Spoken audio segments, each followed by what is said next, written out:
How's it going? Just getting started on a live. I'm going to talk about creating a compelling future today. Hey Wendy. Hey Alondra Meg. Not sure how to pronounce that. Alchemy Eye Network. Hey AULT. Ankit. Venus. Thank you very much for joining in. How's everyone doing? Hi. Let's see who's going to join us.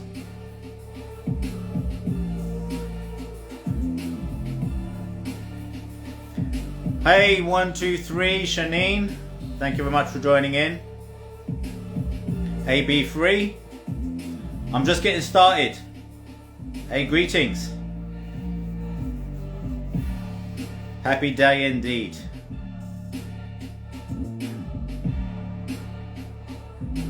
Hey, El Mason. Hey, Trigger. I am Caster. People are logging in. Let's wait a few minutes. Let's see who's going to join us. Dr. Dara, thank you very much for joining in. All right, we've got a few people here. I've literally just started, so we might get a few more. Let's see who's going to join us. But hey, hope everyone's having a great day. Starting off the week with a bang. Bringing that energy. So I want to talk about creating a compelling future today. So last live I done was about who am I? Well, in terms of not who am I, but who are we? Who are you? Who am I? So if you missed that one, you can catch that one. It's on the page. Hey Roms, thank you very much for joining in. So compelling future, let's get straight into it. A compelling future. Let's face it, our minds go into the past, into the future a lot, right? Doesn't it?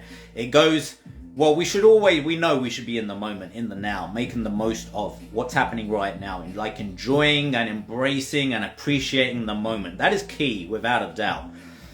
The past we can never change. We can't even touch it. But past memories are there. And quite often our doubts and our fears are related to past experiences. Negative past experiences. And we associate those as... they become significant emotional events. SEEs. Significant emotional events. I'm a timeline therapist. I've been a certified timeline therapist since 2005. So in timeline therapy, we refer to events from the past that cause trauma, lots of pain, suffering. They are significant emotional events. So you can have lots of past memories, lots of past experiences. Some of them are not significant at all. So, many of them you won't even remember.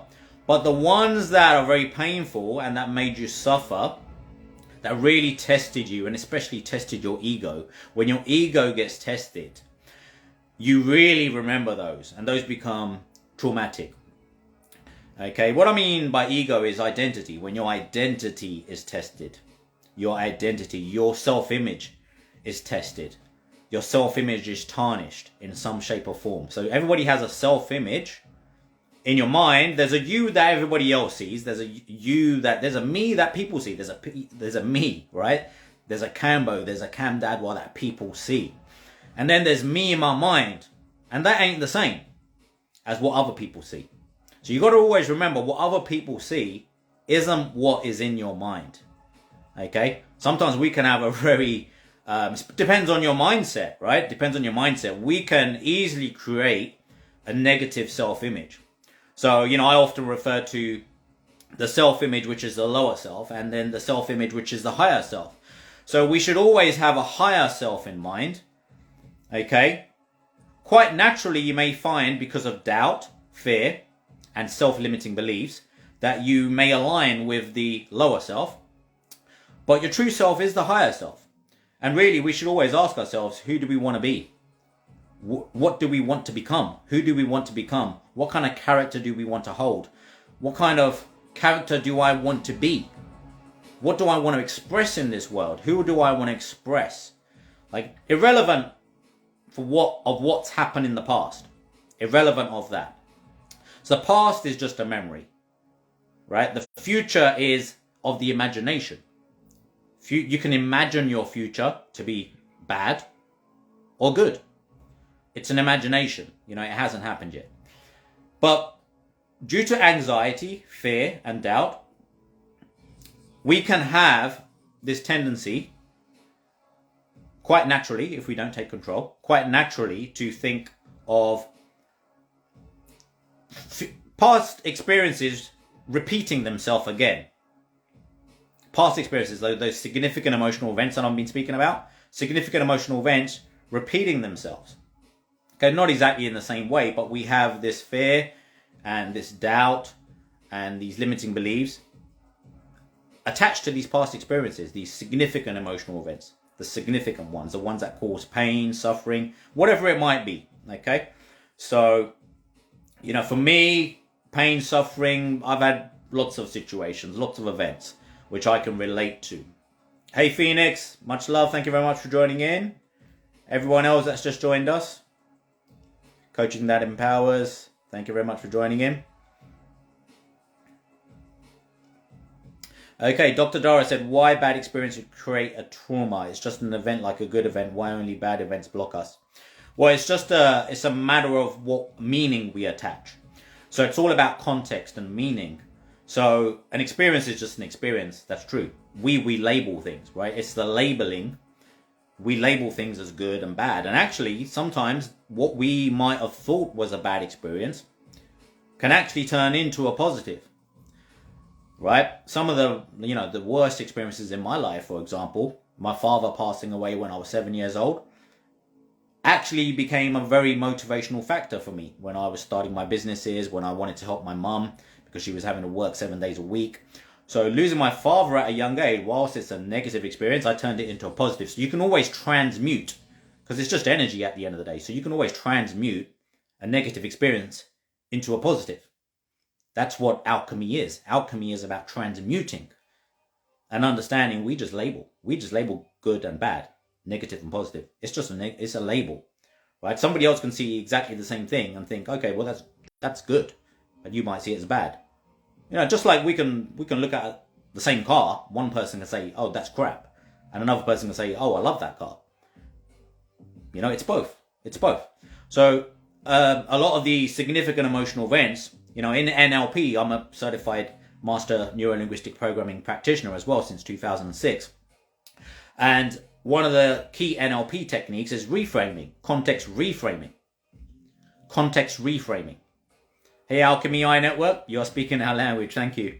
So context reframing is to reframe the event and the experience as a whole. So reframe it. So we can always reframe how we see an event or how we see an experience. So for example, I can think of, okay, my dad passed away when I was 7 years old. Okay, that's bad. Okay, that sucks. Okay, but the positives that come out of it is that I had to develop myself. I'm the youngest of 3 children. Okay, I've got an older sister and an older brother. But my older brother was always very troubled. He was about 10 years old when my dad passed away. Okay, so he took that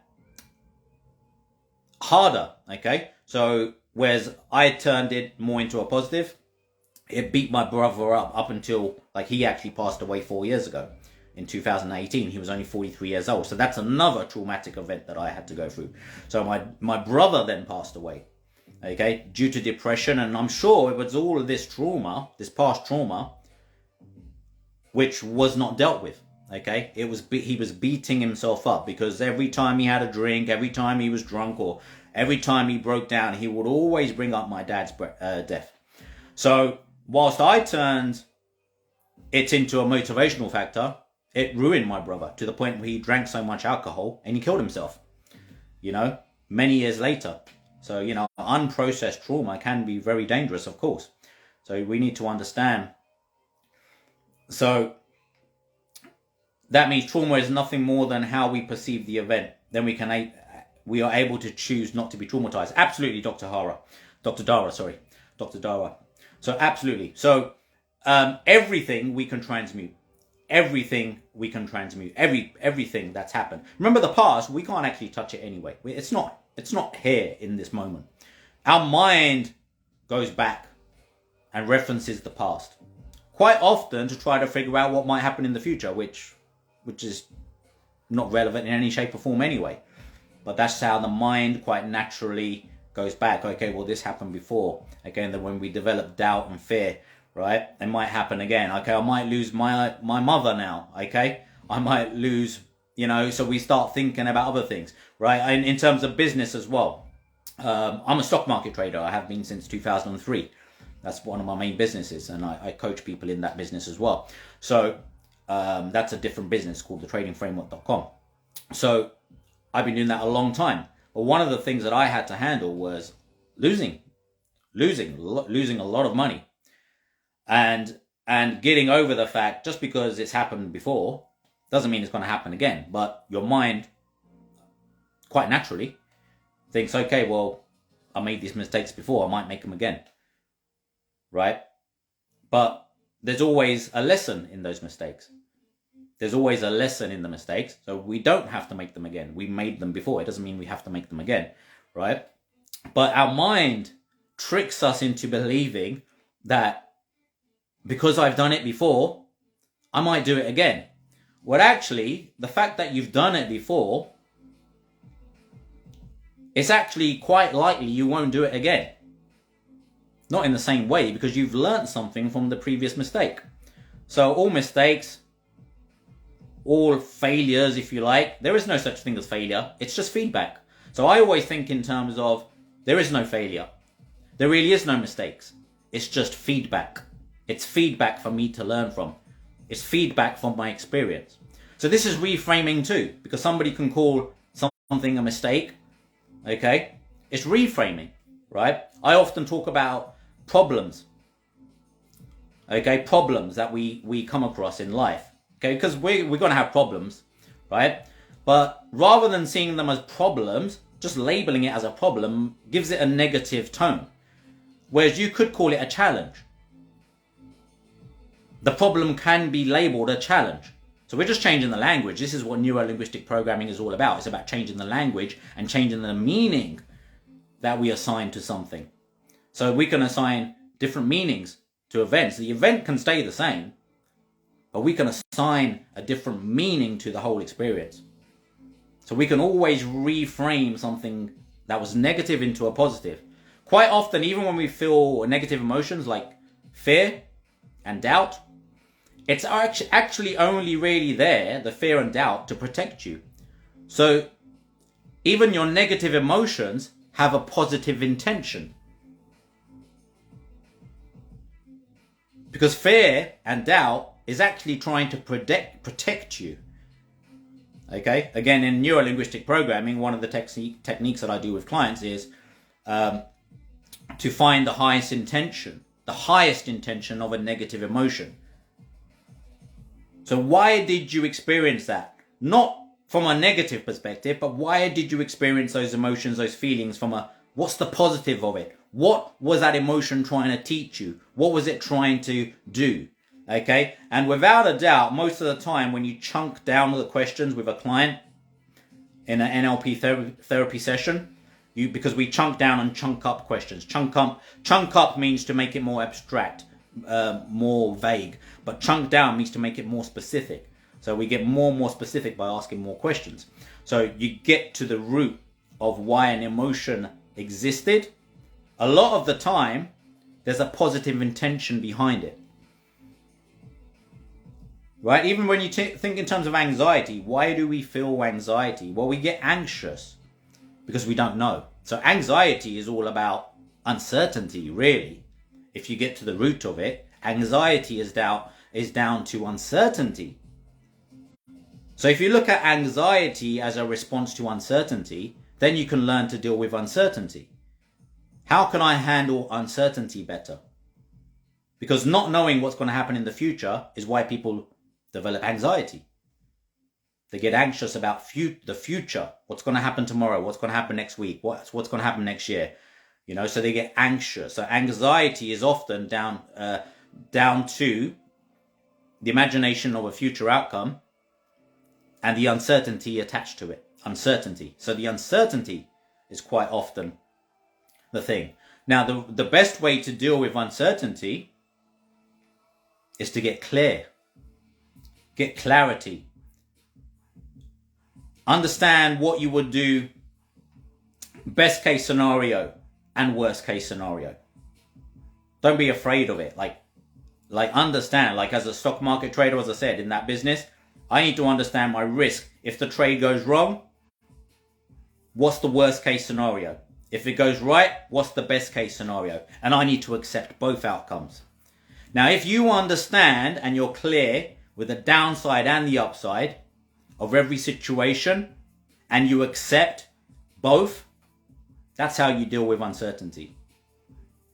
You accept both. But most people are afraid. They're afraid to think about what may happen specifically.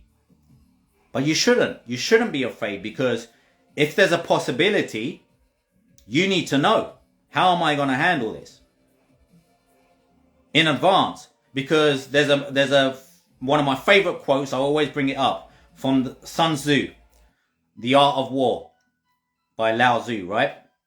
Victorious warriors win first and then go to battle.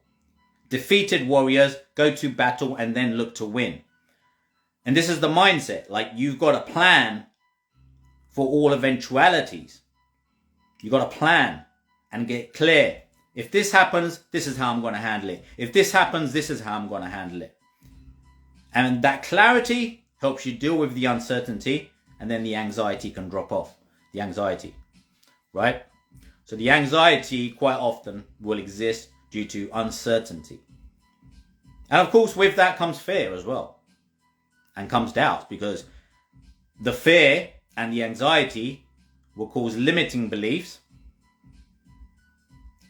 and make you think of all the reasons you shouldn't do something, right? Whether that's a new business venture, a new product launch, right? Could be anything. Depends on what you're into, right? For me, it could be the next trade, it could be the next course, it could be whatever it is. But I need to think of what's the best outcome from doing this and what's the worst outcome from doing this, and understand both and be prepared for both, so that I got a plan when either of those happen. It's just like a business plan, right? You make a business plan, you got to have a business plan with a financial forecast, right? So I teach people financial forecasting, business planning stuff as well. So when you do a financial forecast, you don't want to just have a pumped up forecast, right? You do want to forecast, like, what's the best case scenario, but then you want, okay, what's more likely? What's normal for me to achieve? Okay, but then you want to look at, okay, what if I overachieve? But then you want to plan with a financial forecast. Well, what if I underachieve? What if I don't reach my targets? What if I don't reach my objectives? So I plan for that all the time. So I plan for what ifs. What if this doesn't happen? What if it doesn't go the way that I want? And understand with clarity how I'm going to deal with each situation ahead of time. So that's what a victorious warrior does. They win first and then go to it. That's the way to win first. So it doesn't matter what happens, you already know how you're going to handle it. Right? You already know how you're going to handle it. So that's the best way to deal with that. But reframing is so powerful. Like, your doubts, your limitations, your fears, get used to writing stuff down, man. Just get used to writing stuff down. So I've said it before, right? The past is just a memory. You can't even touch it. But it does cause real feelings within. If you don't transmute them and use them in a positive way, like, there might be a past experience that brings up frustration and might bring up anger. Anger and frustration are very powerful energies. Everything is energy, right? You can transmute anger and frustration into motivation. That's what I do. If I'm frustrated or something the way that went in the past, or I'm angry about the way it turned out in the past, now I use that energy and channel that energy into motivation to get disciplined for doing it the right way in the future. So you channel that energy. You channel the energy. Like, anger and frustration, everyone feels it. But don't resist it. Channel that energy channel that energy. Don't let it out and waste the energy, because it's very powerful energy. Like, people don't realize, like, as many people know, I'm a martial artist, right? I've been doing martial arts since I was 7 years old. I'm 44 years old now. Okay, I've done karate, boxing, Wing Chun, Kung Fu, Tai Chi, Qigong, Krav Maga. So I've done mixed martial arts, many different martial arts. But one of the things I learned to do is, firstly, become disciplined. Become very disciplined. Because motivation will only take you so far. You can get motivated, but you can lose motivation very quickly, especially if things aren't going right. So this is where discipline is key. Discipline and consistency. So discipline is absolutely key. And I learned that from martial arts. Like, the best place to learn discipline is from a martial arts instructor, man. Like, they will get you discipline, right? You got to listen, you got to learn, you got to apply, and you got to turn up. Doesn't matter how much it hurts, doesn't matter how painful it is, you got to turn up and you got to keep going. And you got to do repetitive stuff without real results, not, massive results. Like Wing Chun Kung Fu, I had to do centerline punching for like years before, I could really start getting into other stuff. More the fun stuff sometimes takes time, right? But that's where the discipline comes in, just with like business. You have to have, you got to be resilient, man. You got to be resilient. You got to be resilient to the ups and the downs, because nothing is a smooth ride. Nothing is a smooth ride. My stock trading business, my coaching businesses, nothing is a smooth ride. Everything has, even when I was talking about planning for all eventualities, there's going to be stuff that shows up that you can't plan for. There's going to be stuff that shows up. And this is where discipline, resiliency out trumps motivation. Like, you can get motivated, but you can lose motivation very quickly if things aren't going right. So this is where discipline is consistent motivation. Discipline is a consistent mindset. Discipline is about consistency. If you're not consistent, you're non-existent. That's the way it works, right? You can show up one day and then not show up the rest of the day. You can have motivation one day and then not show up tomorrow. But you got to turn up in alignment with your higher self every day, like with discipline. From the time you wake up in the morning, like, how the hell am I going to handle this day? Let's get it clear, right? The morning is so key. Like, the way you start your day is how you live your day. And what is life? Life is just days. That's what life is. Life is just series of days. So carpe diem, seize every day. From the moment you wake up in the morning till that day ends, and then keep seizing every day. That's discipline. Discipline is like attacking each day, not forgetting any days. Every day, I'm going to attack this day to the fullest from the moment I wake up. Let's get clear in mind. Let's get clear on mind. What do I need to work on today? What do I need to get done? Whether that's working on yourself, working on your business, or work in general. Doesn't matter. You get clear. Like, if you've got a job, get clear with what tasks you've got to get done. If you've got a business, get clear with what tasks you've got to get done. You're working on yourself, get clear with what you need to do, right? Like, I have rituals. I don't call them tasks. I call them rituals, because a ritual means you're going to do it daily. So, like, I have rituals which I do, like wake up early, go for a walk, do my breath work, Camo breath work framework, right? Do some journaling first thing in the morning. So I have a morning routine, which I'm going to do without a doubt every day. Get clear on my mind, how I'm going to tackle this day, okay? And what do I need to deal with today? What needs to get done? Because we've got to get shit done in this world. And clarity is where, it's the beginning of where confidence comes from. Like, I've often covered like 3 C's for confidence: clarity, courage, commitment. Get clear, have the balls to carry it out with what you need to do. Get courage to do what you're supposed to do. But remember, confidence actually comes from taking action. Like, if you're not taking action, you're not going to get confident. Doesn't matter what you need to do, you just got to get it started. So I always say to people that the subject here today is create a compelling future. So the past, you can't touch it.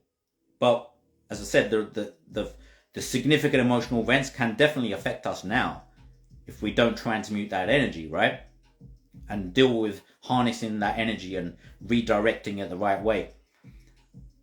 The future is just an imagination. Now, if you don't take control about how you see yourself in the future and how you see your future, your mind quite naturally, because most human beings are run by doubt and fear, will quite naturally keep thinking about the negative experiences that might happen.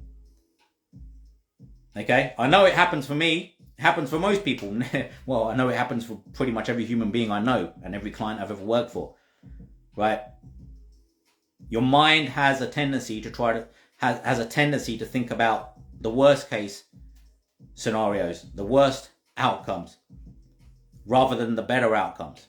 So what we can do is take conscious control of that and consciously create a compelling future. Like, you need to have a compelling future in mind. Okay? And yes, I'm talking about this moment is important. This moment is the now. Like, this is where we get shit done. Like today, this moment right now. What do I need to focus on today? Right? And be engaged in the moment. Be engaged in the moment. Like, when I'm not doing nothing, I'm engaged in relaxing. Like when I'm witnessing and observing nature, sitting in my garden or whatever it might be, I'm witnessing, observing, and I'm appreciating this moment. Appreciating this moment. When I'm just sitting there with my children on my sofa watching TV, a lot of the time I'm not watching the TV. I'm watching my children and I'm just appreciating them. And they're like, Dad, why you keep staring at me? I never used to get this because my mum used to stare at me all the time, and she still does it. She just stares at me and I'm like, why are you staring at me? Now I get it, because I've got children of my own, a 10-year-old and an 8-year-old. You just stare because you appreciate what you have, right? So just staring at, like, if you got children, I've got a cat as well, just stare at your children and your animals, whatever you have, right? And just appreciate. Just appreciate.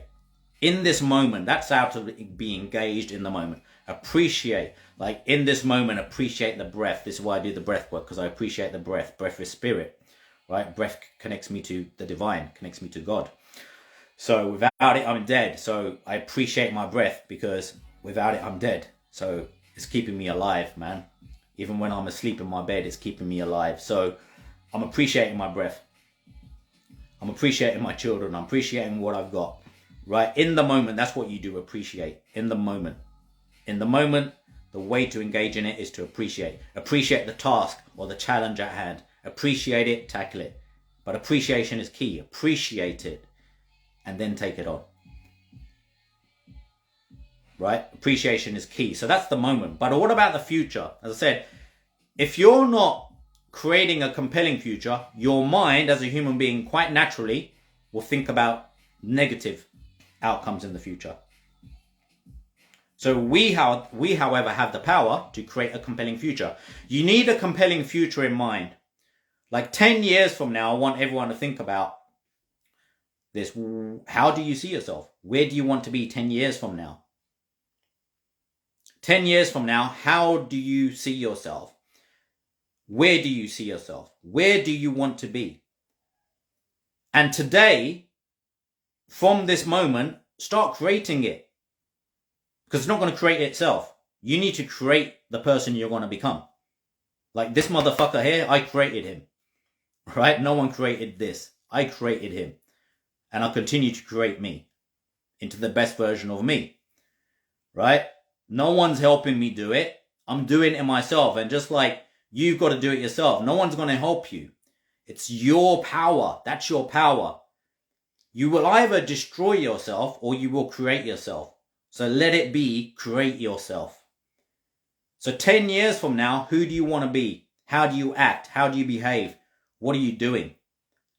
And today, start working towards it. Today, start working towards it. Hey, C-Bones. You have to become your greatest fan. Absolutely. Right? You have to. Like, I have to be my greatest fan before I do anything, right? Right? Before I started coaching, I needed to believe in myself. For other people to believe in me. Like for me to turn up here, right? It takes courage to just turn up on a live and just talk. To you know, most people I don't even know, right? Never seen before. Some of you, your names are recognized and we've been commenting and speaking and DMing, etc. now and again. But most people I don't know, but I just talk. That's what the courage to take action and just do what you got to do. I don't even know what I'm going to say. I just know, okay, I'm going to speak about creating a compelling future. But I just turn up and do it because I get more confident the more I do it. That's how confidence comes. Confidence don't come if you don't do anything. Confidence comes from taking courage, taking action with courage. So the courage helps you take action, and you got to commit to keep doing it. That's why I said the 3 C's: clarity, commitment, courage. That's what creates confidence. And confidence is key, because otherwise it will be your doubt and fear that runs the show. Your doubt and fear automatically reduces. You don't even have to, okay, what strategies do I need to defeat doubt and fear? You don't need any strategies. You just need to work on becoming more confident. If you become more confident, you're going to have more self-belief, higher self-esteem. Doubt and fear reduces automatically. You can't have higher self-esteem, higher self-confidence, and higher self-belief and more doubt and fear. It's impossible. You're going to reduce doubt, fear, and anxiety as you increase your confidence. So confidence is key. Yeah, I've just been speaking about gratitude. I've seen it. You know, and it's not about arrogancy, right? Some people might, well, fuck what people think, right? I know some people think I'm arrogant, right? Some people think I might be cocky, whatever. It doesn't matter. I know I'm not, right? I know I just have confidence, okay? But that confidence I work on, it don't just come. I've built confidence in myself. The first time I had to do a public speech, I had to run out of the room, pretend I had to go to the toilet. Because I was shaking. And most of the people in that audience I knew. So I had to build that confidence by doing it again and again and again and again, to the point where I just didn't give a shit anymore. You know, I just turn up and just do my thing. But that took time. Everything takes time. Right? So gratitude is key. I was talking about in this moment, appreciate, man. Just appreciate everything. Like, I look at my children, I'm appreciating them. I'll take my time. I'll look at my daughter, I'll look at my son, and I'll just sit there for 10, 15 minutes just staring at them. They're like, Dad, why the fuck you used to keep me? Well, they're not going to say that because they're only 8 and 10 years old, but why do you keep staring at me? You know, I know they're thinking it, because I used to think the same when my mum used to keep looking at me. But I will just keep looking because I'm appreciating. And I'll just tell them, I say, look, I'm appreciating you. I'm appreciating you. That's it. Because I love you. That's it. Right? There's nothing wrong with that. Nothing wrong with that. That's true gratitude, right? So, you know, as I said, appreciate the breath, because without it, you're dead. That's why I do breath work. It's key for me. Appreciate nature. I love to connect with nature. Appreciate it. You know, in the moment, yes, get engaged in the moment when you're doing stuff. But the compelling future is key, because if you don't have a compelling future in mind, whatever it might be, okay, it might be working out, but you must set some goals. Like, I lost about 40 pounds last year, right, in weight, mostly from just walking in nature, right? But now I'm actually working on maintaining muscle and building muscle again, right? So I've got some goals, I've got some objectives. Okay, I know I can work on my mind, my body, and my spirit. There's always all 3 we should be hitting: mind, body, and soul. Not just one, not just body, not just spirit. So, because some people just become highly spiritual and they forget about their mind and body. And that's why you see a lot of spiritual people, highly spiritual, but completely out of shape or don't look after their health. To be truly spiritual, because your spirit is projecting itself as a mind and body, your soul will be much happier if you also looked after the mind and body. So true spirituality is about looking after all 3. Mind, body, and spirit. This is what this is. This symbol. Mind, body, soul. Your eternal soul, spirit. Okay? When you transcend all 3 or balance all 3, then you become the all-seeing eye. The all-seeing eye. That's pure consciousness. Fully engaged. Mind, body, spirit. Now, a lot of people have heard it. Mind, body, spirit. Mind, body, soul. Right? So, mind, body. You transcend your mind and your body, you know, and you go out of body, you're in your soul, right? Your spirit. That's what it is, right? So, this trinity, this symbol is about that. Mind, body, soul. Mind, body, spirit. Balancing all 3 to become pure consciousness, the all-seeing eye. Okay, everyone can interpret symbols differently. You know, as I said, it's all about how you see it, how you perceive it. Perception is a projection at the end of the day. Perception is a projection based upon your beliefs, your past memories, your values, etc. So everyone has their own way of seeing the world and everything in it. You know, that's why I said some people can see one thing as good, and the same person can see, another person can see exactly the same thing as bad, right? So it doesn't. It's because it's both. Everything is good and bad. Everything is both. Like it always is. That's the duality nature of this world. Yeah, word. Thank you very much. Embodiment of good. So, compelling future. We've got to have that in mind, like, because most people, let's face it, they're just waking up every day and they don't have a compelling future because they're just accepting what is now, right?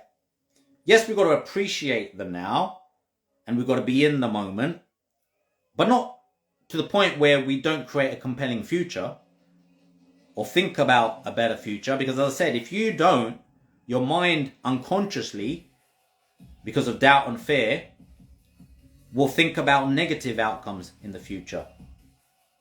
But we can take control of that. We can take control of that with conscious effort. Conscious effort, we take control of what's happening unconsciously. So that's what we call super consciousness. You have your conscious mind and then you have your unconscious mind, okay, where all the patterns are, the habitual ways of thinking. But when we become conscious of what's happening on the unconscious level, we become super conscious. That's what higher consciousness is. Higher consciousness is becoming conscious of not only your conscious but your unconscious mind as well, and the unconscious patterns. That's super consciousness. That's higher consciousness, right? So we should always be creating a compelling future. Have a compelling future in mind. As I said, 10 years from now, where do you want to be? Where do you see yourself? How do you see yourself acting? Where do you want to be? See that now, and now from this moment on, start working towards creating that, because every day you're going to create yourself in alignment with that vision. So it's all about vision. It's all about vision, right? Every business plan should start with a vision and then a mission statement. So even if you're not starting a business, you are your business. You are the business. You are the business that you're trying to grow. So even if you don't have a business, you are the business. Right? So I am a business. I've got businesses, but I am a business. I am my business that I need to focus on most. This is the most important business, because without this business, the rest of the businesses are gone. Right? So if I don't look after this business, you can forget about any other business. So this business, how can I grow this business? How can I invest in myself? You know, that might be like, what book can I read?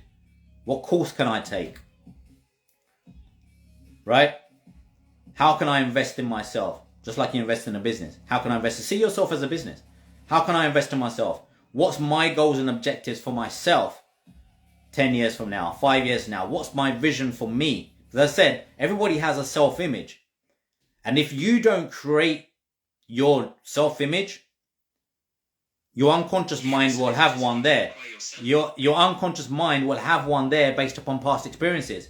So your unconscious mind will have a self-image. And if you want to change your self-image, you have the power to do it. Just get clear with it. This is how I want to act. This is how I want to be. This is how I want to behave. This is how I want people to see me. And then start creating that character. As I said, I create this motherfucker and I continue to create him. Nobody else is going to do it for me. If I don't like something about me, I'm the one that chooses, okay, let's change this. How should it be if it shouldn't be this way? If I shouldn't be doing this, what should I be doing instead? If I shouldn't be acting in this way, how should I be acting instead? Write it down and then work towards it, right? So lack of discipline, what can you do to create more discipline? Best thing to do is just commit to one thing, like not 10 things. Commit to one thing starting tomorrow that you know is going to help you and the business of you, right? And therefore, whatever else you do, work will be better because you focus on you, okay? Your businesses will be better if you have a business because you focus on you. Your relationships will be better because a better you means better relationships. If I work on me, I'm going to be better for my wife. I'm going to be better for my kids. I'm going to be better for my family. I'm going to be better for everyone. I'll be better for my clients. So we are the key. Like, we need to focus on ourselves, right? Self-love, self-development, self-belief, self-esteem, self-confidence. There's nothing wrong with that. It's not selfishness. It's not selfish to do that. It's actually the opposite. Because how can you love people better if you love yourself better? If you don't love yourself, when I was going through depression and I was suffering addictions, right? I used to suffer from cocaine addiction, depression, suicidal thoughts. I got emotionally unstable personality disorder. So I had to overcome all this shit, right? So how? I took control of my mind. I took control of my mind. There's brain consciousness, which is of a limited consciousness. Higher consciousness is way beyond the brain. Way beyond this body. Right? So we need to understand that we are creating ourselves. If we don't create ourselves, we will destroy ourselves quite naturally. Because of fear and doubt and anxiety running on autopilot on a subconscious level. The unconscious mind. Like, you don't have to try to do that. That's going to happen anyway. So, like, for me, it's not a choice. Like, I know if I don't do anything every day to better myself, I'm just leaving myself open to doubt, fear, and anxiety to run the show. And I don't want that. I'm sure nobody else wants that. So if you don't want doubt, anxiety, and fear to run the show, take control, because you have the power. And as I said, just get clear. Have courage to take action and commit to it. Clarity, courage, commitment will give you confidence. And that self-confidence, as it increases through acts of courage and through discipline, your doubt, fear, and anxiety will drop off. You'll just see it dropping off little by little every day. And then you're left with this more confident character with more courage that takes action. It's more discipline. So you build that character, right? Nobody else is going to do it for you. You got to do it yourself, right? I can give people advice. I can give them strategies and techniques. But at the end of the day, even all my clients, I can't do the work for them. They have to do the work themselves, right? So I can share the same tips and strategies that I use and other people use, my other clients. And I know work. So it's just a matter of, it's not about more knowledge. It's about doing more. Like, most people actually know way more than they need to know. They just need to do what they've already learned. And it's the doing that turns knowledge into wisdom, because knowledge itself is useless if it's not used. It's wisdom that we're after. And wisdom comes from action and experience. It's the only way wisdom builds. True wisdom. Knowledge itself is just knowledge. It's just information. But if you don't put it into action, it don't turn into wisdom. Then it becomes useless. Right? So, a compelling future, like every day, what am I going to work on? First thing in the morning, what am I going to work on today? Right? Create some rituals, daily rituals. Like, I have my rituals that I'm going to do every day. You know, wake up early, go for a walk in nature. So I happen to live in the countryside, so I'll go for a walk in nature. Do my breath work, have a cold shower, go to the gym. So these are things that I'm going to do every day, okay? If I don't go to the gym, like sometimes I'll have a day off the gym, I'll at least go for a little walk. A little walk, because movement is medicine. My qigong as well, you know, I do that.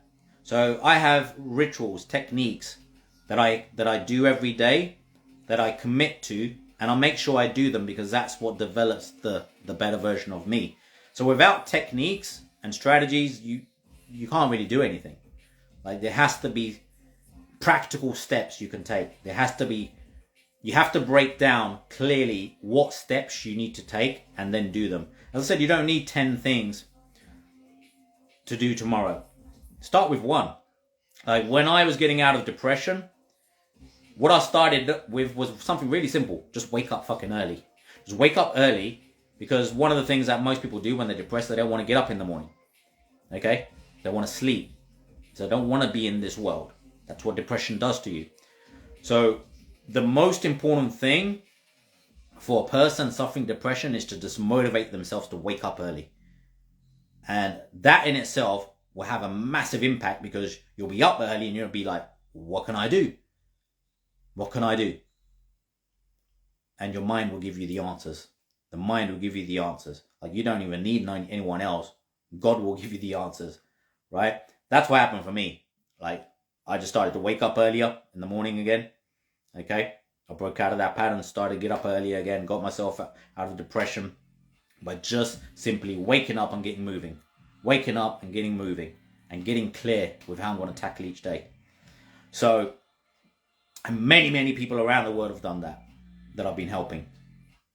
So it's a very simple thing. You don't need to make it like complex. The more complex it is, the more likely you're not going to do it. So make it really simple. That one thing, what's the one thing that's going to make the biggest difference that you can start today? Okay? Or tomorrow. Okay, if it's too late for you today. Tomorrow. Okay? But start it, whatever it is. Okay? Because that's what's going to create the you that you're seeing in your compelling future vision. So you've got to have a vision of the better version of you. You've got to see how you look, how you act, how you behave, and then you've got to work towards creating that character. Because that's all it is. We're just expressing characters here. We're expressing characters. I'm a character. I'm expressing myself as a character, right? I have a different character I am with my kids, and a different character I am with my wife. I'm a different character with my clients, right?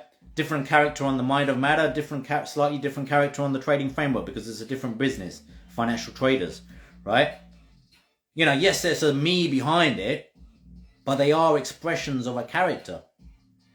You know, we're like Shakespeare said, this is just a massive stage. That's what the world is. It's a stage, man. It's a stage. And you show up either in alignment with your lower self or your higher self. How are you going to turn up onto this stage every morning?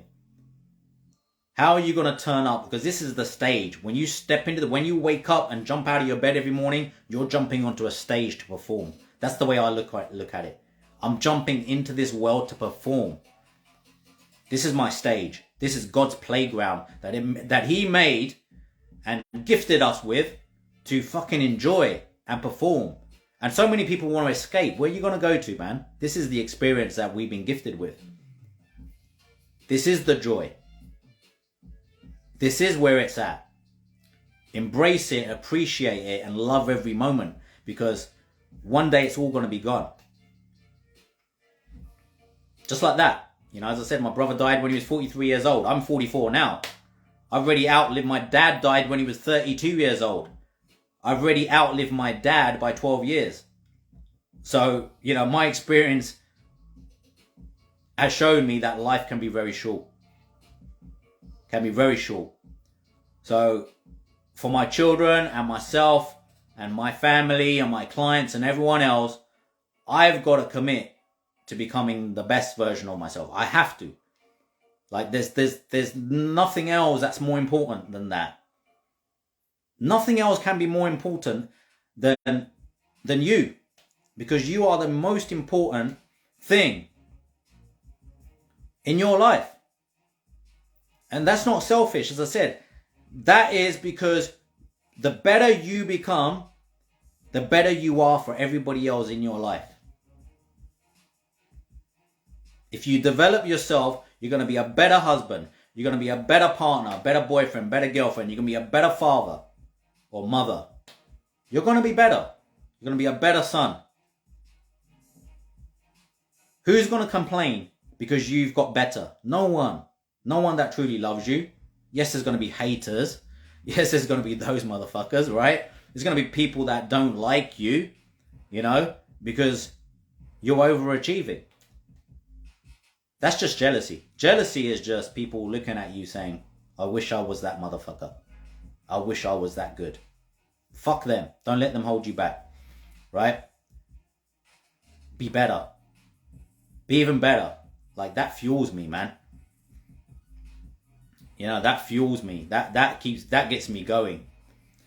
Haters hate because hurt people hurt. Right? Healed people heal. People that have healed themselves, they can heal others. That's what I do. I've healed myself. I've been through the struggles, been through the pain and the suffering. I healed myself and I help other people heal. Okay? But somebody that's hurting and hating, they can only hurt because they're hurting. That's the way it works. Wish I could help them. Okay? But most of the time, as I said, if you're hurting, the only person that really makes a change is you. You know, no one came and saved me. I had to save myself. Right?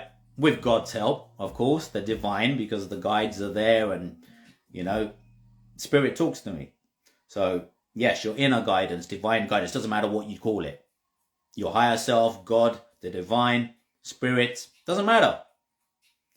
As long as they're talking positive stuff to you and it's helping you grow, it doesn't matter. Even if it's of your imagination, I don't give a shit. I don't care what it is as long as it's helping.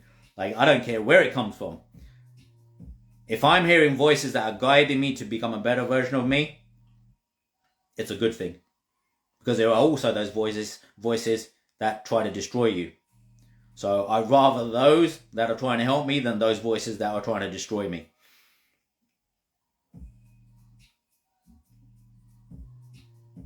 Right, heal people heal, yep. And hurt people hurt. That's what haters are. They're hurting, that's why they hate. Okay?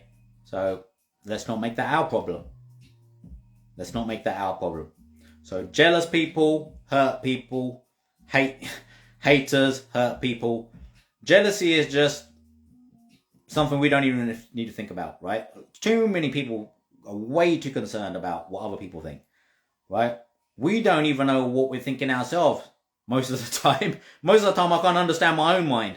I'm not even going to try to understand what somebody else is thinking about me, because more than likely, whatever I'm thinking ain't going to be right anyway. So let's just forget about the whole idea about what somebody else might think about me, because it's irrelevant and it doesn't matter, and most of the time you're going to be wrong anyway. Okay? Most of the time people aren't even thinking anything about you. It's all just in your mind. You know, at the end of the day, the right people are going to support you for becoming a better you. They ain't going to hate you. They're going to support you. And if they ain't supporting you, they can go. They can go. Whoever ain't supporting the better version of you, they can go. They don't need to be there. You know, sometimes this journey of self-development and growth requires letting go of certain people, certain environments. I had to do that. When I was going through my struggles with cocaine addiction and stuff. I had to get away from the people that were bringing that stuff to me. I had to cut them all off. You know, cut them all off. Then you can heal. Then you can when you get away from all the nonsense, then you can sort yourself out. Right? So whatever it is, there are, without a doubt, those devils out there that will guide you astray. But there are also guides that will guide you in the right direction. That's what I try to help people. There's the right way. There's better ways. You know? Let's not hate life. Let's not... I've been there, man. I'm the same person. The same body. I'm changed inside. I've been there to the point where I was suicidal. Right? So, I know what it's like. I know what it's like to destroy yourself. But the same mind in here has helped turn that around and recreate myself. Not only recreate myself, I bounce back and I'm getting better and better all the time. I'm better than I was before. And I'm going to continue to grow, continue to develop, and everyone can.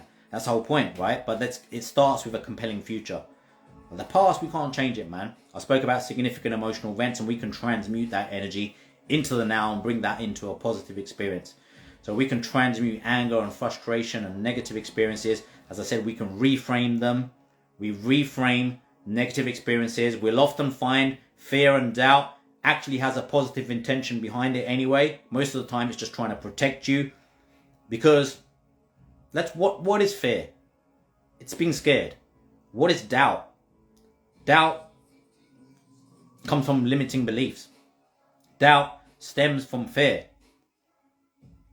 And fear is just being scared. Fear is just about I'm afraid. I'm afraid of what might happen because this has happened in the past. Okay? These past experiences have shaded my judgment of this whole world, that I see it in a different way. But most of the time, it's only because it's trying to protect you. But that protection mechanism is what holds you back. Because it's afraid. It's afraid. Because it doesn't want what happened in the past to happen again. It doesn't want the same again. A lot of the time, that's where the fear is from. Okay? So, we can, if we don't do anything about it, our unconscious mind will reflect that straight into the future. So our future is always going to be based upon the past. So by having a compelling future in mind, as I said, create a new self-image, not based upon the past. Because yourself, everybody has a self-image. Ask yourself today, what is my self-image? What is my self-image that I hold in my mind right now of me? How do I see myself? And if it ain't the way you want to be, then ask yourself, how can I change it? How can I change this image of me in my mind into something better? What can change? What can change? So look at the ways you act, right? How you act, how you play this character, how you express yourself. How can I make it better? How can I become a better version? Because this is my old image, right? Your self-image should expire. But most people don't expire for them. They just hold on to the same self-image. Right? Many people are holding on to a self-image that they created 10 years ago. And they've been so stuck with that image because of the trauma from 10 years ago. They're projecting that same self-image into the future. Right? When I got stuck and I was in depression and being suicidal, I knew I was attached to a self-image from years ago. That's why I wasn't moving anywhere, and that's why I was destroying myself. But when I realized that, it just hit me. I'm attached to this fucking old image of me. I'm not even that person anymore. I've learned from those mistakes. I've made those mistakes. I don't need to be that person. So who do I want to be? I just ask myself the question, who do I want to be? What do I want to be like? What am I going to change? What's my new habits? These are my old habits. I used to smoke, I used to drink, I used to take cocaine, right? These are my old habits. I used to party all the time. These are my old habits. What are my new habits? Okay. Stop the smoking, stop the drinking, stop the going out and spending money fucking all the time, right? Now what am I going to do instead? Okay. Be consistent with my daily routine, okay? Do some breath work, do some meditation, replace the smoking with some breath work. I'm still breathing in and out, I'm just not breathing in and out smoke anymore. A lot fucking healthier, right? Let's get addicted to breath work instead of addicted to smoking cigarettes, right? Alcohol, get rid of it, okay? Fucking killed my brother, right? I can do without that. How's that going to serve me, right? How is that going to serve me? I'm not purely conscious when I drink. Okay, if anything, I'm becoming more and more unconscious. So that ain't helping my higher consciousness, is it? You know, yes, people enjoy themselves, that's fine. I've done way too much drinking and drugs myself in my life. So I've exhausted those avenues. I don't need to go back there again.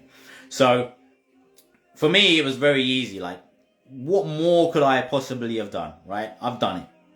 Been there, done it, got the t-shirt, that's enough. That's what happens a lot of the time. For many people, they just have enough. They just say, look, enough of this nonsense. This ain't helping me. And they just wake up to that fact. That's all it is, really. Just waking up to that. That ain't helping me, let's get rid of it. What can help me? Let's do that instead. It's just getting rid of the bad habits and creating new good habits. You know? You can stay addicted. Get addicted to the good habits.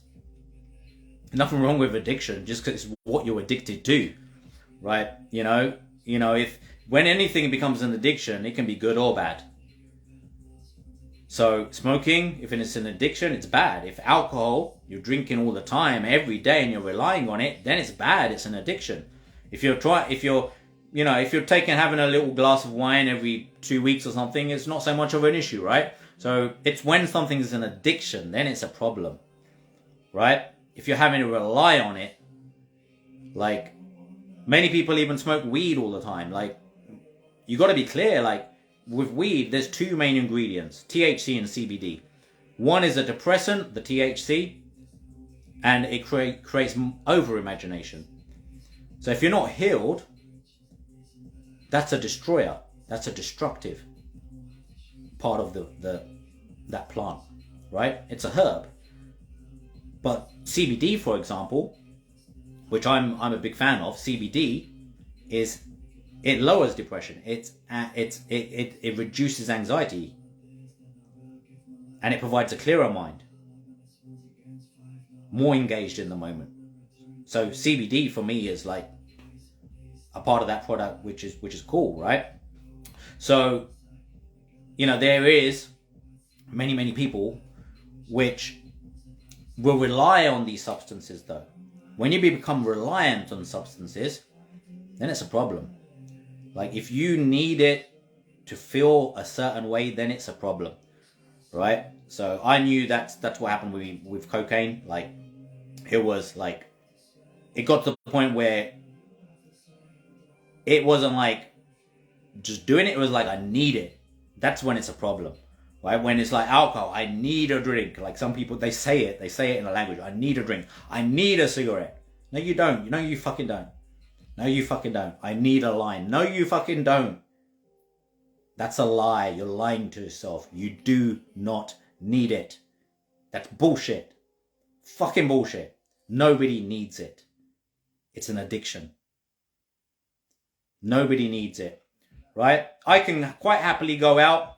I used to say to myself, I used to lie to myself many years ago. I used to lie to myself. Like when I go out to a club or a bar, I used to say to myself, oh, I need a drink. I need a drink so I can enjoy myself. No, you don't. It's a lie. So many people lie to themselves. Okay, now I just put music on. I'm completely sober. And I will just vibe. I go to parties, clubs, bars, restaurants, whatever. I don't really go clubs and bars so much now. But if I can, a party, something I put videos up, right, and weddings and stuff, I can enjoy myself at a party, wedding, no problem. Even at home. Okay, I have a party all the time. I love to DJ and I love to listen to music. I do everything to music. So I'm always enjoying myself. Without drink, without drugs, without all that nonsense, which I used to believe at one point was required. This is the kind of fucking lies we tell ourselves, right? I've been there and I know many people do it. But you can replace those bad habits with good habits. Like breath work makes me feel, the way that I do breath work, my energizing camo breath work makes me feel better than any fucking drug or alcohol. No amount of alcohol or drugs will ever make me feel as good as my breath work. So I get addicted to that. I get addicted to my breath work. No amount of alcohol and drugs are going to make me feel as good as I feel when I go for a walk in nature and I witness and observe the peace, the beauty, the bliss, the serenity of God's world, the natural world. Witness and observe that. It's a mirror, baby. It's a mirror. How you see the world reflects inwards. If you see a shit out there, guess how you're going to feel inside? If you feel it shit out there, guess how you're going to feel inside? There's beauty, there's peace, there's serenity in this world, right? Just connect with nature. That's how you find your true nature. Connect with nature. The clue is in the word. Connect with nature, right? Connect with nature. And find your true nature. Just witness and observe it. It's like so many people are looking for peace, beauty, peace within. They're trying to find peace within. And if you've had a lot of traumatic experiences or you're suffering depression, it's actually quite hard to find it within. So why not find it out there? It's available. It's there every day.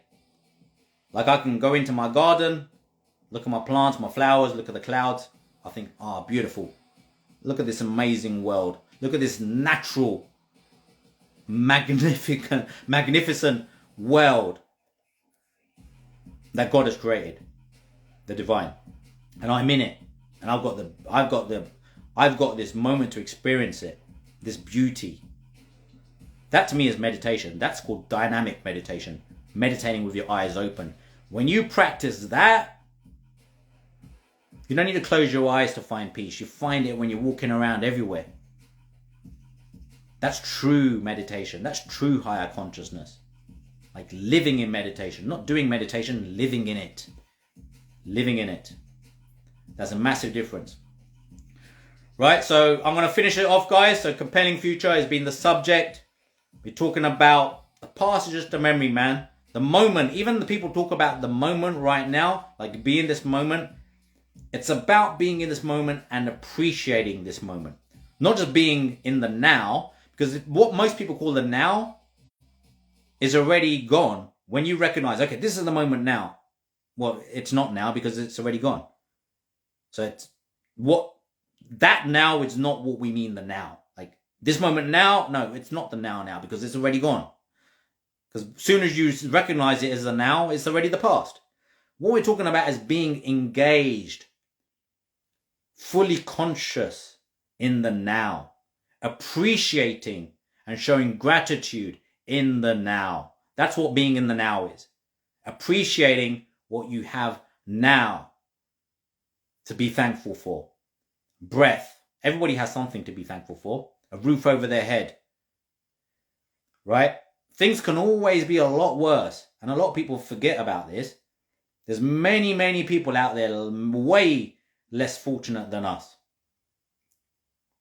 All of us here have a phone. All of us here have Wi-Fi. All of us here, more than likely, are not even homeless, right? All of us here have breath. All of us here have something that we can actually appreciate. But if you don't make it a habit to show gratitude and appreciate this moment and what you have right now, then you'll always be in the past and the future. Quite naturally, you'll miss what's happening right now and what you should appreciate right now. So I said, just do simple things like I just stare at my kids and appreciate them. I just stare at the clouds and I appreciate them. I'll just breathe in and appreciate it because I know without it I'm dead. I wake up in the morning and appreciate this day. The fact that I can get up, the fact that I can walk, the fact that I can see, the fact that I can hear. Appreciate the simple things, man. You don't need anything spectacular to appreciate, just the simple stuff that you need to appreciate. That's being in the moment. Showing appreciation and gratitude in the moment for the now moment. What's here right now that you can say thanks for. Now from that place, create a new self-image. Okay, I'm here, I'm appreciating, I have gratitude. Now, what do I want to be 10 years from now? How do I see myself? What can I start to do tomorrow? So with a compelling future in mind, you have something to look forward to. It doesn't matter what it is. But because if you don't create a compelling future, you've got nothing to look forward to. You should always have something to look forward to in the future. Always. Create a better you to look forward to in the future. Might be lose some weight. It might be to gain some weight if you're too skinny and you want to add some muscle or whatever. It might be to plan a holiday. It might be to work towards opening up business. It might be to work towards a new product launch. It might be to grow your Instagram page, right? But you got to commit to it and you got to be disciplined and you got to turn up in congruence with your higher self. Because if you don't, you will turn up in alignment with your lower self. Quite naturally. There is no effort involved in turning up with your lower self. That happens naturally. It's just like you don't have to do breath work. You're going to breathe every day. But that is just living. There's a massive difference between just living and actually truly being alive. There's a massive difference. To truly feel alive and not just living, because that's just mulling along. Get up, go to sleep, get up, go to sleep until time expires. That's mulling along. That's just mulling along like 99% of the world. Just fucking get up, do my shit, okay, end of the day, go to sleep. That's mulling along. That's gonna lead to depression because there's nothing to look forward to. So you need something to look forward to. A better you, lose some weight, put on some muscle, whatever it is, okay? Got to have something to look forward to. New product launch, as I said, okay? Progression in your career. Like so many people are just settling for mediocrity. Like just, this is it. It's easier. It's much easier. But is being comfortable really comfortable? It's not. It's uncomfortable. This is an illusion. This is the illusion. People think, oh, well, I can't be arsed. I just want to be comfortable. Well, are you really comfortable?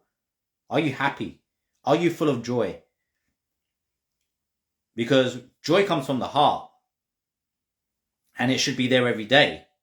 Like joy isn't in the future. It's in the moment. Like if you haven't got joy right now in your heart, what's missing? What do I need? What do I need to feel that joy in my heart? Get clear with it. As I said, clarity is key. And then have a vision. This is what I want to be like. This is what I want my future to be like. And then work towards it. But you got to have a vision. You got to have a compelling future. You got to have something to look forward to. That's what gets you excited. That's like, you know, when you're a child, you just wake up because you don't know what to expect in the day. You're just a child. You haven't got a business plan, right? You're just a child, but you're just excited to see what life's going to teach you today, what life's going to bring you today. But what happens is, as we get older, people just become miserable bastards. They lose that joy that they naturally had when they were children. Everybody has it when they're children. You just wake up excited to take the day on. And you're full of joy naturally. But people lose that. But it's so easy to get back. To be like a child again. Just wake up in the morning like, fucking hell, man, this is a dream. I'm in a dream. This dream's going to be over one day. Just like a dream you have at nighttime, but this one you have all the control. You have all the control in this dream. Like a dream at nighttime, a lot of it, you know, it's just unfolding and you're just in it. Unless you're lucid dreaming. But this is a really fucking lucid dream. That's what it is. It's just a really fucking lucid dream and you're waking up each day. And you've got the opportunity to shape it. You've got the opportunity to shape this dream. That's what my book is called, right? My book is called Live the Dream, A Guide to Enlightenment and Freedom from the Matrix. Because where do you want to go? This is where the fun's at, man. It's not escape from the Matrix. It's freedom from the matrix of the mind. What your mind's made you believe and what people have made it into. All the nonsense out there, like this is a place you got to leave and like enter a new reality or something. No, man. This is where it's at. This is God's playground. We're supposed to be having fun. This is the dream. This is where the joy is at. Like right now, you can have joy. Put some music on, have a dance, and just fucking dance your heart out. Watch your doubt and fear run away.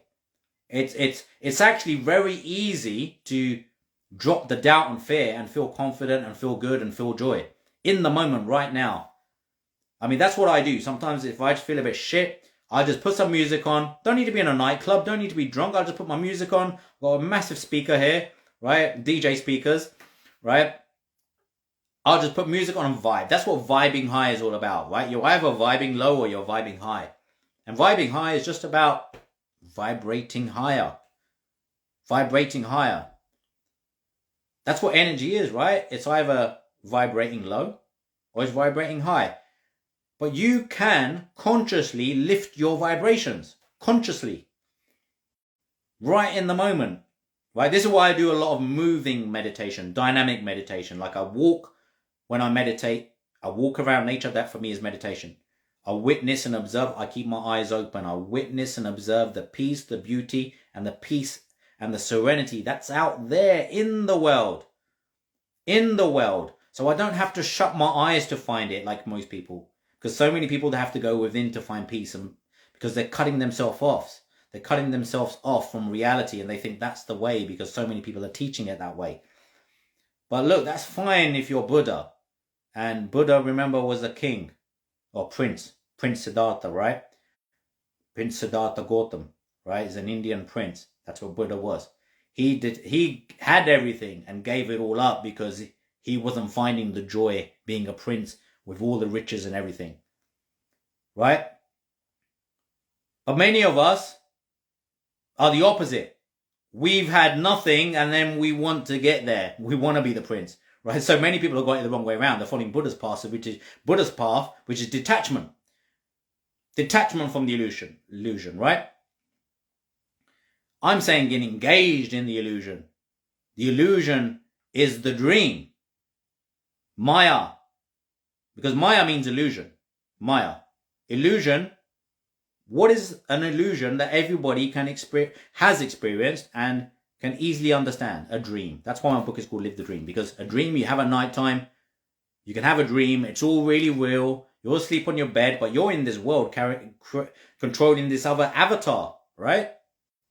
This other character in the dream. You're doing stuff, you're talking, experiencing, then you wake up. This is the fucking same thing. This is just a really lucid dream. You're going to wake up to your true self one day.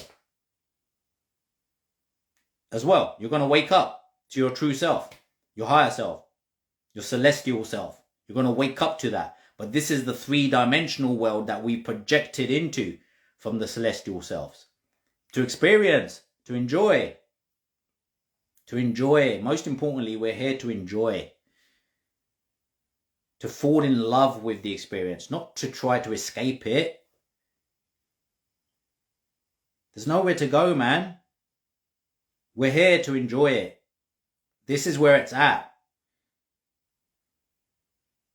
You know, this is about, like, people talk about heaven and hell. Heaven and hell is in the mind, man. You can either have a hellish mind or a heavenly mind. You choose. The hellish mind will destroy you and your reality, or the heavenly mind will create you and your world. Think of it like this is your dream. Like when you're in a dream at nighttime, it's your dream. You're the dreamer of the dream. Like from my perspective, that's why everybody has their own view of the world. Because it's their dream. My dream, I'm seeing it from my view. Your dream, you're seeing it from your view. So you are the dreamer of the dream. In this dream world. So when you wake up tomorrow, wake up like this is a dream and I'm the dreamer of the dream. What am I going to do to make this dream better?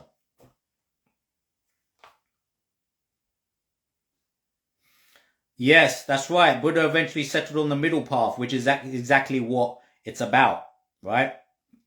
Total detachment doesn't benefit anyone, absolutely. Neither does totally selfishness. So this is why it's yin-yang, right?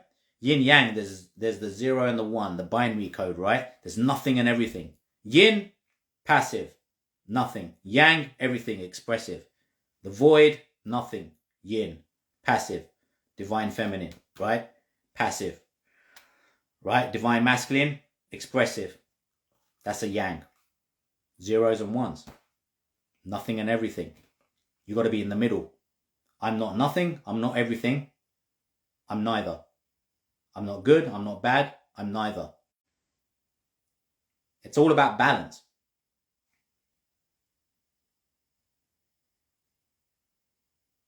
It's about understanding you're nothing and everything at the same time.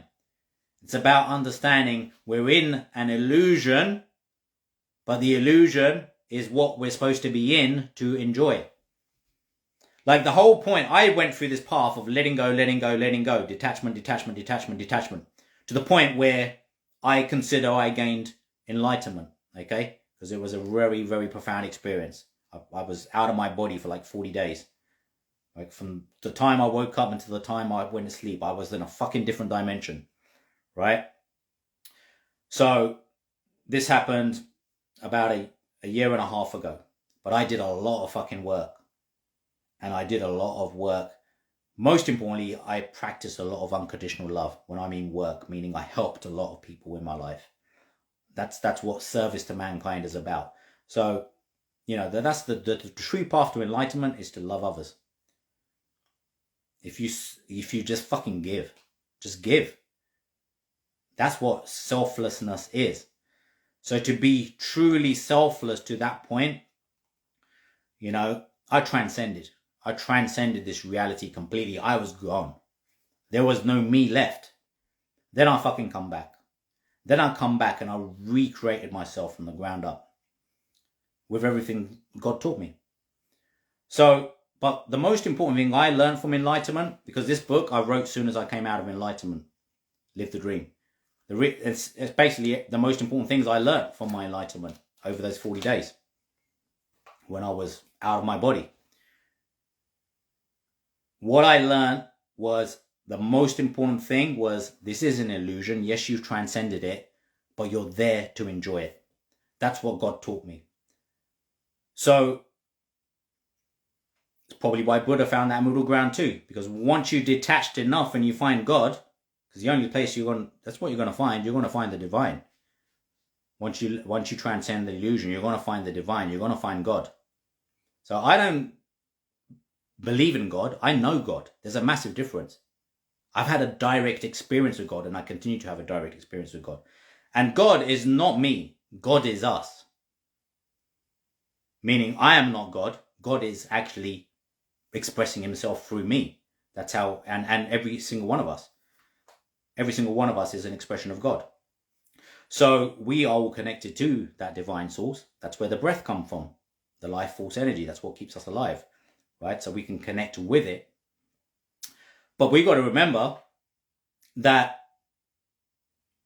once you've made the journey to out of this reality and transcended the illusion and gained true enlightenment, this is why I've got a podcast on Spotify. It's called Beyond Enlightenment. I started it after my enlightenment experience. It's called Beyond Enlightenment, because what about after enlightenment? Everybody talks about enlightenment, but what about afterwards?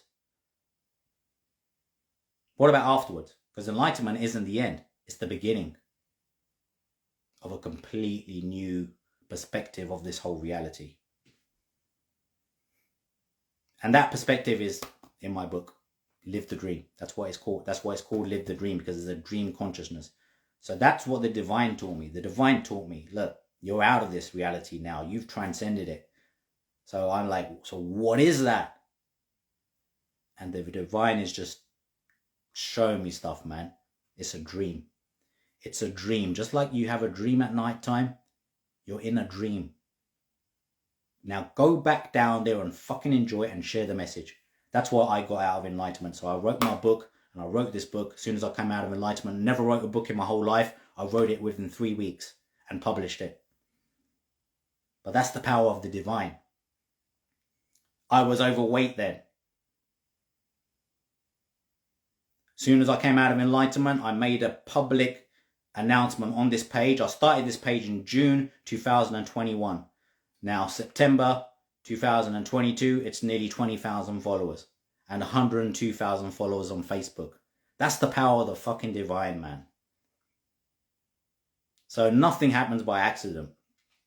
I came here to share a message, and that's what I'm doing. I'm doing God's work. Right? That's why I do this out of love. It's because of what I experienced in enlightenment. It's because I had a direct experience with the divine. So there's no doubt God exists. God is, in Sikhism we call him Waheguru, which means wondrous enlightener. So for me, God is the source of life itself, the life force energy, which we breathe in and out through breath work, right? It's the life force energy, but it's also the source of enlightenment. Now, everyone will gain enlightenment in their own way if you seek it. And if it's due to you, it's going to come and get you itself. That's what happened to me. But I had to let go of everything I thought I was. I had to let go of everything I thought I was and everything I believed. Give it all up and just surrendered totally. So by completely surrendering to the divine, As I said, Wahe Guru, right, for me is the wondrous. That actually means, Wahe means wow, wondrous.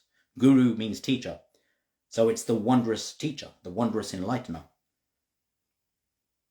So as I surrendered to that completely and fully, that's when I was gone out of this body. Now I was in it, but I was like more in my unconscious and superconscious state. So I was functioning to the point I could get up and do stuff, but I had to stop business. I couldn't do any work like this world related. I had to stop all that because my mind was gone. I mean, it was gone. I was not me anymore. And that lasted about 40 days. And then I got the message. Now it's time to write the book, put it out there and spread the message. And that's what I do here. That's what I do. Because many people are confused. Many people are confused. They're trying to detach, and then they're lost. But the whole point of detachment is to find out just this. To find out that this is an illusion. Maya, everybody knows that. Well, the simplest thing to do is liken it to an illusion that everybody's already experienced. Why do it any other way? Now, I just thought that was great when the divine taught me this. So, because it was easy for me to piece it together that way. Because I've had a dream at night time, and I know that dream's finished. And I know I woke up to the real me. So that's the metaphor. God made it very easy for everyone because he's given you the experience within the illusion.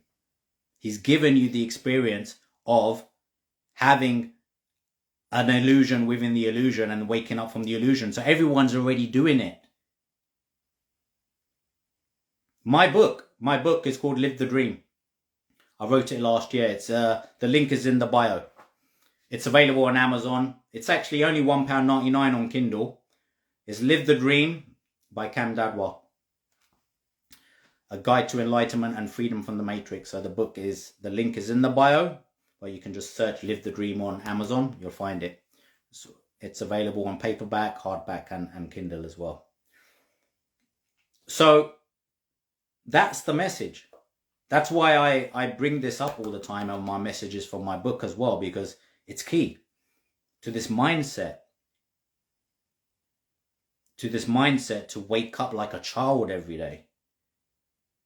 Because we all were born enlightened to some degree, right? In a sense, we become unenlightened because we lose that joy, that natural joy, and living in joy. We all had as children. We all had it. We used to wake up excited every day, not giving a crap about tomorrow or the next week or the next year. These are the things that we start to do as we become dysfunctional. We start worrying about next week. We start worrying about tomorrow. We start worrying about next year. But when you was a child, you just woke up and you were in the moment. You just lived every day to the fullest and you fucking enjoyed it.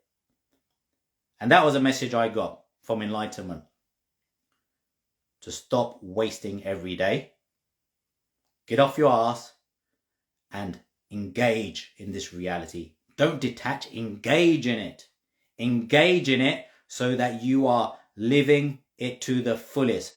That's your only purpose here. Your only purpose is to live your life to the fullest and be full of joy and serve others and help others. Be kind, help yourself and help other people because we're all one. That's it. It's as simple as that. We're all the dreamers of the dream. We're all just dreaming a dream. You're dreaming your dream. I'm dreaming my dream because everyone's seeing it in a slightly different way. But all we're dreaming of is this illusion. And one day, when this life's over, you're going to wake up to your true self. So yes, there is more. Yes, there is more, but you don't need to worry about that. Right? Yes, there is more. There's much, much, much more. But a finite mind cannot comprehend the infinite. That's the problem. The infinite is what's beyond this. And here, it's finite. It's not infinite. Here, soon as you're in the illusion, it's limitations.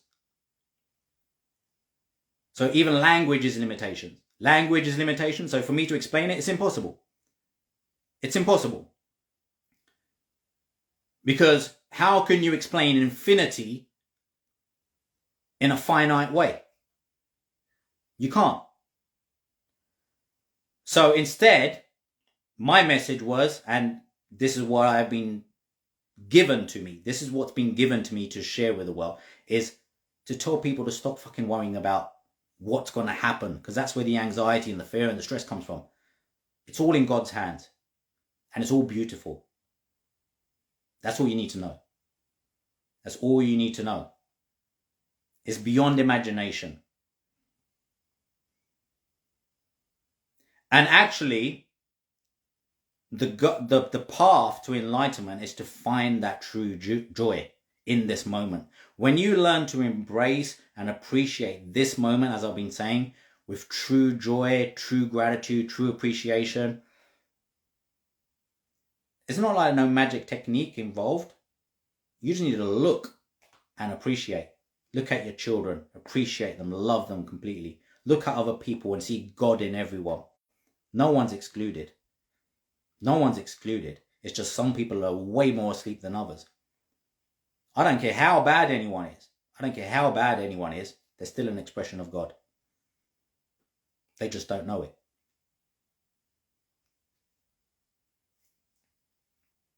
You know, and people can get lost. And the thing is, everyone can find themselves too. And God hasn't made it hard. He hasn't made it hard for anyone. Why would God make it difficult?